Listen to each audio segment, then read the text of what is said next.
สบายดีมื้อนี้คำลาจิพาพี่น้องมาฮู้จักกับวัดป่าควายแดงซึ่งว่าเป็นวัดหนึ่งที่มีความศักดิ์สิทธิ์แล้วก็มีคนมาหลายๆได้พี่น้องก่อนอื่นหมดมาฮอนเขาก็ต้องไปบูชาเครื่องเส้นไหว้หรือว่าสิ่งของที่ว่าทางวัดเพิ่นเตรียมไว้เนาะก็คือจะมีขั้นดอกไม้มีน้ำเพื่อว่าไปเส้นไหว้หรือไปบูชานะพี่น้องแล้วก็จะเป็นคำอธิษฐานเนาะคำอธิษฐานก็จะเขียนใส่ผ้าแผ่แดงแบบนี้เด้อพี่น้องเอ้ยผ้าที่ว่าข้อขอนเครียดสิ่งที่เฮาและข้อใส่มือเรียบร้อยเนาะคำลาคือว่ามาที่วัดป่าควายแดงก็คือว่าจากคลิปที่แล้วคำลาเคยมาแล้วคำลาเคยข้อเพิ่นว่าข้อให้ซองคำลาผ่านเนาะพี่น้องเนาะแล้วในเมื่อซองเฮาผ่านได้ตามที่เฮาข้อเพิ่นแล้วเฮาก็ต้องรักษาสัญญาพี่น้องคำลาก็ได้มาถวายปัจจัยเป็นเงินเนาะก็บ่น้อยดอกพี่น้องก็บ่หลายเนาะน้อยนึงตามกำลังทรัพย์ที่เฮามีพี่น้องเอ้ยแล้วคำลาก็มาเขียนคำอธิษฐานอย่างเรียบร้อยแล้วก็มาถวายปัจจัยก็คือว่า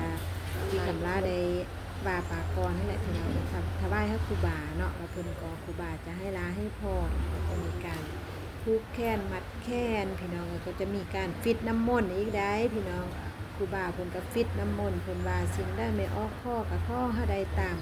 ความมักความปรารถนาเด้อไม่ออกเด้อว่าซั่นเด้เพิ่นว่า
ทีมัดแค่แล้วคำลาก็นำเอาเครื่อง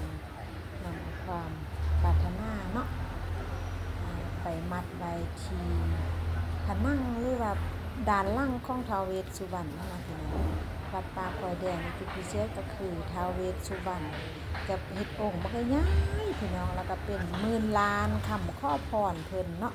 ที่ว่าแผ่แดงเป็นสีแดงๆนะก็จะแม่นได้พี่น้องจะเป็นคำข้อของออกตนญาติโยมหรือว่าของผู้ที่มาทำบุญนี่น่ะเนาะพี่น้องเนาะกำลากับบ่สร้างสิบันได้ง่ายกันได้เด้อพี่น้องเลยก็คือว่าหมื่นล้านความข้อพรนี่แหละพี่น้องกำลาก็สิ่งที่กำลาข้อก็คือว่าอันที่1ก็คือว่าให้ตัวเองนี้มีสุขภาพแข็งแรงเนาะอันที่2ก็คือขอให้ FC ทุกท่านที่เห็นในคลิปนี้จงมีสุขภาพแข็งแรงแล้วก็มีโชคมีไซพี่น้องแล้วก็อันที่3คำลาก็คือขอให้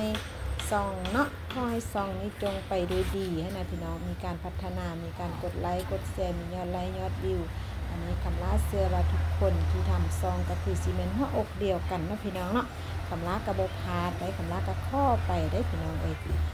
แต่อันหนึ่งจุดพิเศษของวัดป่าควายแดงนี่ก็คือว่าไทยบ้านคำลาเองเนาะพี่น้องจากที่ว่าคนธรรมดาพี่น้องมาถวายมาขอพรที่วัดแห่งนี้แล้วก็จะมีโชคจะดวงดีพี่น้องจะดวงดีก็คือว่ากลับมาบ้าน กลับมาบ้านแล้วเราก็ไปซื้อห้วยพี่น้องไปซื้อห้วยซื้อลอตเตอรี่อันนี้ก็เป็น อันนี้ก็เป็นความเชื่อส่วนบุคคลเด้อพี่น้องเด้อเฮาบ่ว่ากันเนาะเราก็ไปซื้อหวยซื้อลอตเตอรี่ก็ถูกแท้ๆได้พี่น้องถูกเป็นว่า800ล้านกีบพุ่นน่ะพี่น้องเอ้ยกว่าล้านกว่าบาทพุ่นน่ะเนาะพี่น้องเนาะคำลาก็อันก็ขอพี่น้องก็ขอให้ถึงหวยรวยเงินนั่นแหละพี่น้องเอ้ยคำลาก็ได้ แต่ว่าคำลาก็หลังจากที่ได้ถวายนำเนาะถวายปัจจัยแล้วคำลาก็อยู่ที่ขั้นที่ว่าขั้นครอบครัวนะเพิ่นก็จะมีเพแดงให้แล้วก็จะมีธูปเนาะมีธูปจุด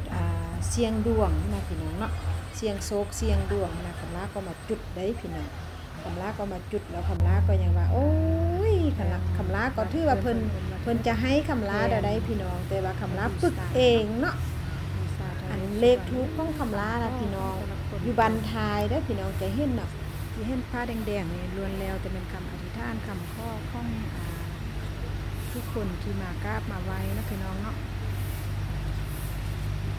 นี่ก็เป็นความเชื่อเด้อพี่น้องเอ้ยผู้ใดศรัทธาผู้ใดมีความเชื่อก็ยอมเกิดประโยชน์เนาะผู้ใดเชื่อและศรัทธาก็ยอมเกิดประโยชน์แก่ผู้นั้นพี่น้อง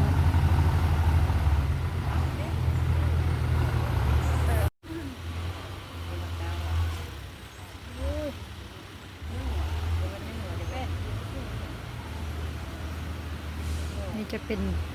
อันแทนบูชาท้าวเวสสุวรรณพี่น้องอันนี้คำลาก็ได้มาขอพรเนาะกราบไหว้ขอพรท้าวเวสสุวรรณก็คือให้ครอบครัวอยู่ดีมีแฮงก็ให้ซองเฮงๆปังๆนะพี่น้องเนาะ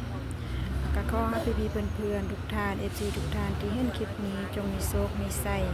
กันหมดทุกผู้ทุกคนเด้อพี่น้องก็ให้บุญบารมีท้าวเวสสุวรรณจงดลบันดาลให้ FC เพื่อผู้ที่พบเห็นคลิปนี้จงมีโชคมีชัยกันทุกทั่วหน้าเหนียวมือสาธุโดยเด้อพี่น้องสาธุความมักความปรารถนาฝากกดไลค์กดแชร์กดไลค์กด Subscribe เป็นกำลังใจให้ซองแพงคำลาด้วยเด้อพี่น้องเอ้ย